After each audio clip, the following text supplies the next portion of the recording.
Estamos iniciando mais um programa Saúde em Dia. Hoje vamos falar um pouco a respeito de osteoporose. Nosso convidado é o médico geriatra, Dr. Ogilson Vestin.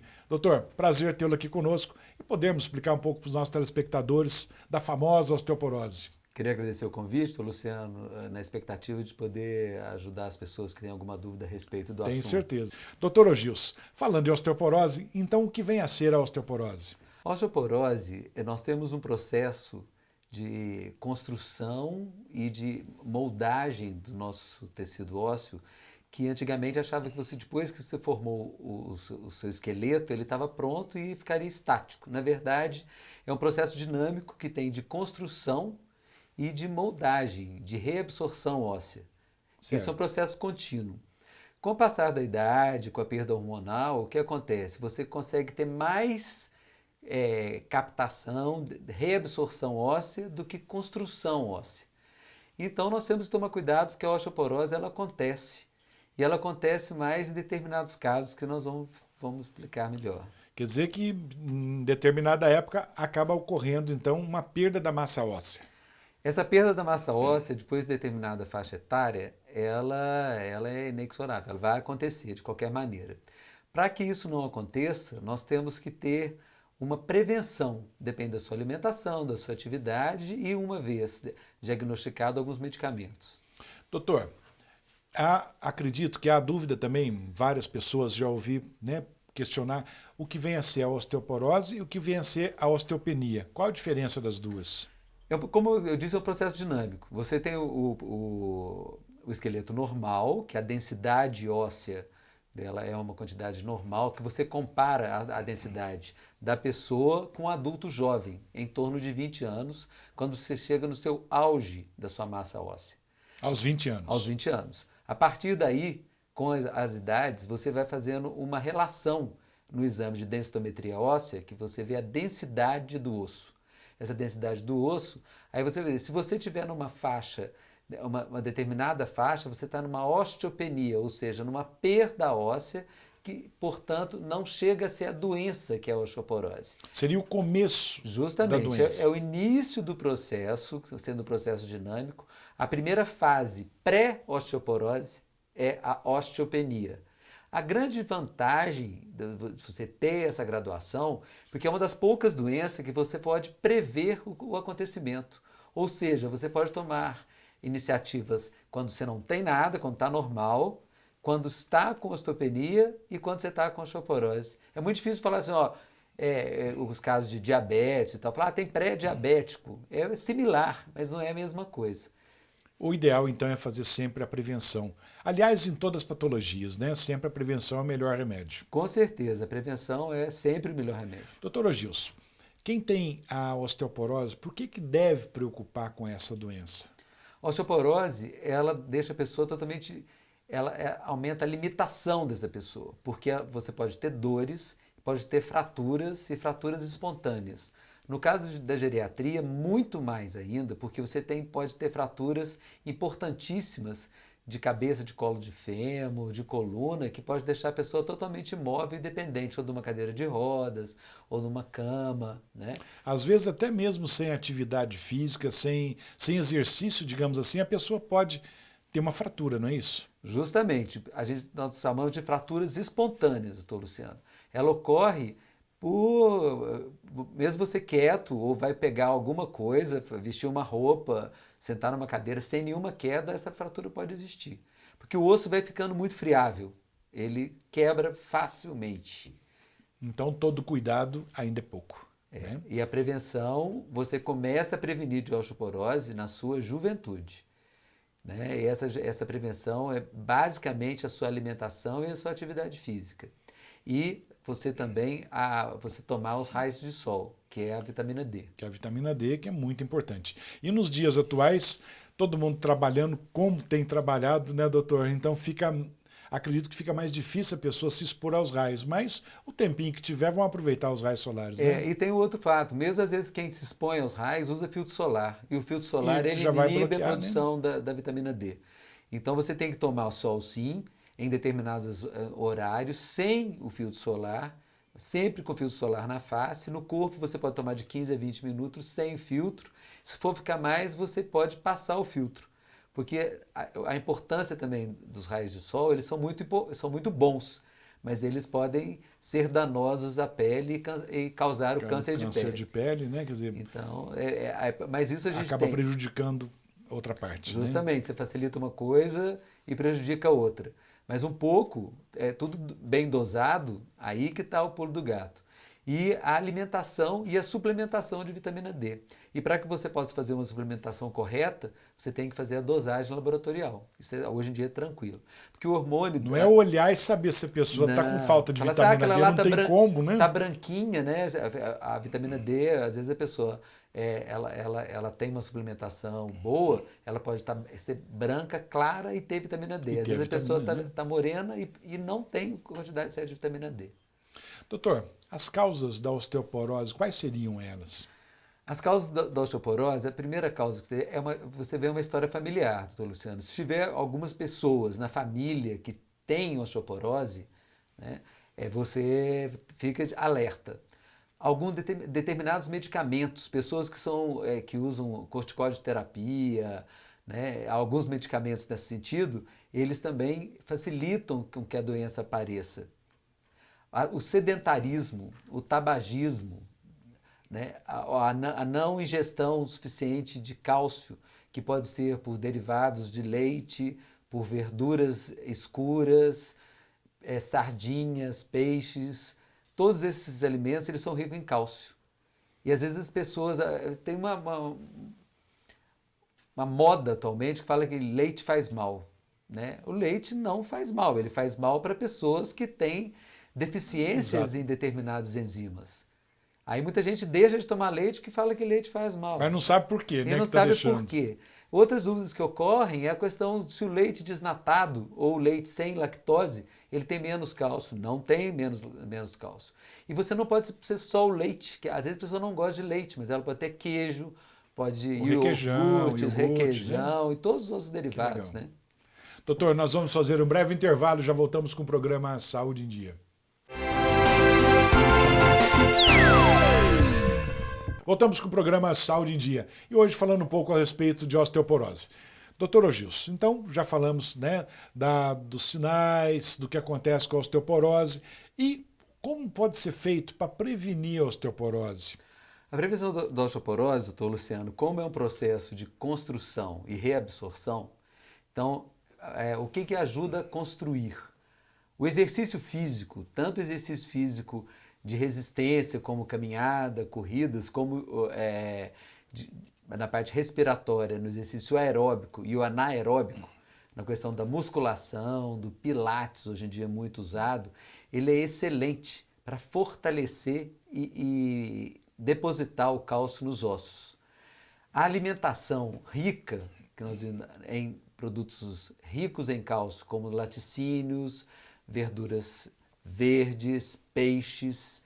Isso é muito importante. Evitar excesso de medicação, principalmente a automedicação, que tem determinados medicamentos, os que são ricos em corticoides, que eles tiram o cálcio dos ossos.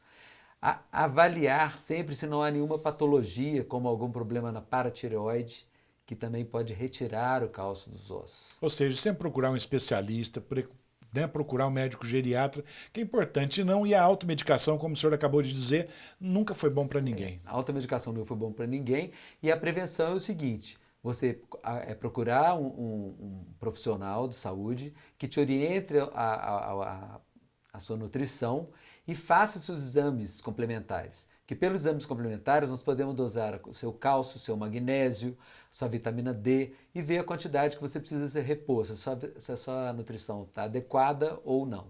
E a faixa etária, tem alguma faixa etária assim para iniciar essa doença? Tem sim, doutor Luciano. A parte hormonal é extremamente importante. Mulheres pós-menopausa têm que fazer densitometria como parâmetro e para ter as suas reposições adequadas. Ou, no caso de indicação, que é a sua área de reposição hormonal, mas ele tem que ver se tem história de câncer na família, se vai poder fazer a reposição tem toda uma estrogênica ou história, não, né? uma história. Mas tem pessoas que não podem fazer, né, essa reposição hormonal. No caso dos homens, a parte da testosterona os esteroides são extremamente importantes, porque eles facilitam também a questão da osteoporose. Doutor, isso é muito importante, sempre acompanhado de um profissional, né, experiente, especialista no assunto. E vamos conversar um pouquinho da densitometria. A partir de que idade que se deve iniciar o exame de densitometria? A densitometria, principalmente após a menopausa, uns 50 anos a mulher em média, e nos homens após os 60, 65, mas isso é muito importante você ver se a história familiar. Se a história familiar for positiva, pode começar antes. E a periodicidade disso deve ser de 1 a 2 anos, dependendo do resultado do exame. Né? A densitometria ela faz uma comparação entre o adulto jovem de 20 anos e a pessoa da própria idade e sexo do paciente. Essa comparação é feita no exame de densitometria. Doutor Ogilson, o paciente o paciente portador de osteoporose, tem algum hábito alimentar que deva ser evitado? O que ele não deve ingerir, o que ele não deve comer? Bebidas alcoólicas, excesso de fósforo ou refrigerantes, tudo que roubam cálcio, né? De alimentação seria isso, excesso de refrigerante, excesso de café. O café é muito bom, mas o excesso dele também não é bom. Então, seria o excesso de álcool, excesso de café e excesso de refrigerantes que têm fosfato, como as colas, por exemplo. Vamos pensar, o paciente que tem a osteoporose, quando ocorre uma fratura, o procedimento seria o mesmo de alguém que não tem a osteoporose? Como que é o procedimento do paciente com essa fratura? O suporte ele é um pouco diferente, porque a pessoa tem que ficar mais atenta à sua nutrição, mais atenta para ver como que foi essa fratura, o grau dela, a localização que ela se encontra, porque às vezes a pessoa que tem osteoporose, ela vai ter que tomar alguns medicamentos diferentes daquele que não tem osteoporose. Quem não tem osteoporose vai fazer imobilização, né, e por si só ela vai melhorar. Quem tem osteoporose, muitas vezes você tem que tomar medicamentos que facilitem a deposição do cálcio nos ossos. Que a consolidação do osso deve ser um pouco mais difícil. Muito mais difícil e ele é mais friável. Né? Doutor, nós vamos fazer um breve intervalo, já voltamos com o programa Saúde em Dia. Voltamos com o programa Saúde em Dia e hoje comentando um pouco a respeito de osteoporose. E neste bloco a Thaís com as perguntas de nossos telespectadores. Como que estão as perguntas, Thaís? Doutora, já estou recebendo a participação dos nossos telespectadores e o endereço para quem queira participar também é drluciano@programasaudeendia.com.br. Eu espero a participação de vocês e lembrando que o sigilo de quem nos envia as perguntas, ele é sempre mantido por questões éticas. Isso é importante, né, Thaís? Os telespectadores podem ficar tranquilos. Doutor Ogilson, vamos comentar um pouquinho assim dos exercícios. Eu sei que o senhor já comentou, já falou, mas só para reforçar. Por exemplo, o paciente que tem osteoporose, seja de quadril, seja de fêmur, de coluna, quais seriam os exercícios mais recomendados? O paciente ele deve fazer exercícios com baixo impacto, ou uma esteira, ou uma bicicleta, ou caminhadas, sem nenhum pulo, sobressaltos, né? E de tração, com o pilates é muito indicado e uma musculação bem orientada. Isso é importante, né? Thaís, vamos ver as perguntas dos nossos telespectadores? Vamos lá, doutor. A primeira delas é sobre o sedentarismo, se ele é prejudicial a quem é portador da osteoporose.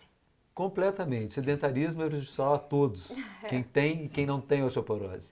Porque se a pessoa já é sedentária e tem osteoporose, ela muito provavelmente ela foi sedentária. Então ela tem que combater, porque a estrutura óssea é o nosso arcabouço de sustentação. Não só para absorção óssea e depósito de cálcio, né, e para você refazer o seu osso que está sendo perdido, né, que são osteoblastos, que são o nome da célula que faz a reconstrução óssea. A atividade física ela é essencial junto com cálcio e com vitamina D. E o sedentarismo, ao contrário, ele aumenta essa reabsorção. Inclusive, Gilson, desculpa interrompê-lo, a pessoa às vezes pode estar pensando, se tem osteoporose, como que vou fazer exercício físico se o osso, digamos, está frágil? né? Mas sempre fazendo com a orientação do médico, uma orientação de um especialista. Um acompanhamento. Correto, Thaís? Com fisioterapeuta, um Exatamente. profissional de educação física, você não pode ter impacto, porque você vai reforçar tanto a estrutura óssea como a estrutura muscular. E a estrutura muscular, ela é fundamental para você evitar quebras, evitar fraturas. O fortalecimento, né? Fortalecimento da musculatura, porque é tudo é estrutura, né? O suporte, o esqueleto faz a nossa sustentação, juntamente com a parte muscular. Se você tem uma atrofia muscular, o peso vai cair todo sobre a sua estrutura óssea. Então a chance de fratura é muito maior. E você vai dividir o peso entre o osso e a musculatura. Muito legal. E a segunda pergunta também tem relação com a atividade física. Quem tem osteoporose não pode praticar atividade física? Ela deve praticar, né? Deve, né, doutor? Ela deve Deve. praticar, sempre evitando impactos. E a terceira pergunta, a osteoporose é uma doença feminina? Não necessariamente. É o que todos pensam, Todos né, doutor? pensam, mas Né, Thaís? em outros congressos de geriatria, doutor Luciano, a prevalência é muito maior em mulheres. E é porque cai uma queda abrupta hormonal na questão da menopausa, o que facilita o aumento da osteoporose. Mas por que tem mulher tem mais? Sempre tem. Mas outro caso é que os homens não fazem a densitometria. Se você pegar os homens que fumam, que são sedentários, que tomam excesso de refrigerantes, excesso de café e tem história familiar positiva, a chance dele ter osteoporose é muito grande. Maior. Então, a prevenção é isso. Você Talvez seja a falta do diagnóstico que chega a pensar que a mulher tenha mais. Talvez seja. É isso que foi levantado no Congresso, Luciano. Legal. Assim, será que é mesmo ou não? É porque a mulher, ela se cuida muito mais, né, Thaís? Do que A os falta do homens. exame, né? É, a falta do exame. Então, se não tem o exame, você não pode saber se tem a doença ou não. Isso aí, mais uma pergunta aqui da nossa telespectadora. Só as pessoas mais velhas têm osteoporose? Não. Existe a osteoporose precoce, principalmente, por exemplo, em casos de mulheres que têm menopausa precoce e que são tabagistas, sedentárias, desnutridas e que não têm suplementação nem de minerais e vitaminas, elas podem vir a ter, sim. Não Inclusive, as necessariamente. mulheres hoje parece que estão fumando mais que um tempo atrás, né, doutor? Esse fumo, como né, o senhor sabe, o câncer está aí, a parte de doenças Várias cardíacas, doenças, né? de envelhecimento precoce de pele e osteoporose. Né? Um cigarro tem 5.200 radicais cancerígenos, só para lembrar. Nossa. Que coisa, hein, Thaís? Que Ainda bem coisa. que não fumamos, né, Ainda Thaís? bem que não fumamos. Ainda bem que não fumamos. Bom, uma última pergunta também de mulheres, né? Falando qual a relação com a menopausa. É porque o hormônio, antes da menopausa, ele protege contra a osteoporose na formação óssea. Quando cai abruptamente, o osso fica mais frágil e fica mais susceptível a fraturas. Então, esse é o marco mesmo. Após a menopausa, os cuidados têm que ser tomados. Isso aí. E aí, mais alguma pergunta, Thaís? Doutor, foram estas hoje as participações, até mesmo pelo tempo de programa, Pelo tempo, né, Thaís? Mas eu gostaria de agradecer o pessoal de casa por participar, por enviar as dúvidas aqui para o programa, né? Deixar novamente o endereço de e-mail, que é drluciano@programasaudeendia.com.br e convidar o pessoal para conhecer também a nossa página no Facebook e no Instagram. E também a sua página pessoal, né? Que está como Luciano Tadeu Simão Incross. Teremos o maior prazer em aceitá-los como amigos e responder algumas dúvidas, né? E tenho certeza que aquelas perguntas que não foram possíveis serem colocadas agora durante o programa, o Dr. Ogilson vai responder por e-mail e com assim os outros convidados, outros programas. Isso mesmo. Doutor, muito obrigado pela sua presença e eu gostaria, antes de encerrarmos, que você deixasse uma mensagem para os nossos telespectadores. A mensagem, doutor Luciano, é a seguinte: a prevenção é tudo na vida. O seu cuidado, a sua nutrição, a sua atividade física, que muita gente deixa de fazer. Acabou de sair uma pesquisa enorme falando do sedentarismo do brasileiro e a falta de tempo. Coloque o seu nome na sua agenda, né? E a prevenção é essencial. Cuide-se. Eu trabalho com medicina preventiva e geriatria e ortomolecular, fazendo seus exames laboratoriais, fazendo sua atividade física, uma boa alimentação, tomando um bom sol, né? É o mais importante, evitando os riscos, que é o tabagismo, excesso de álcool, excesso de refrigerantes, uma boa alimentação vai ajudar bastante. Prevenção é tudo, né, doutor? É tudo. Doutor, mais uma vez, muito obrigado. Thaís, muito obrigado pela presença. Chegamos então ao final de mais um programa Saúde em Dia. Fiquem com Deus e até a próxima semana.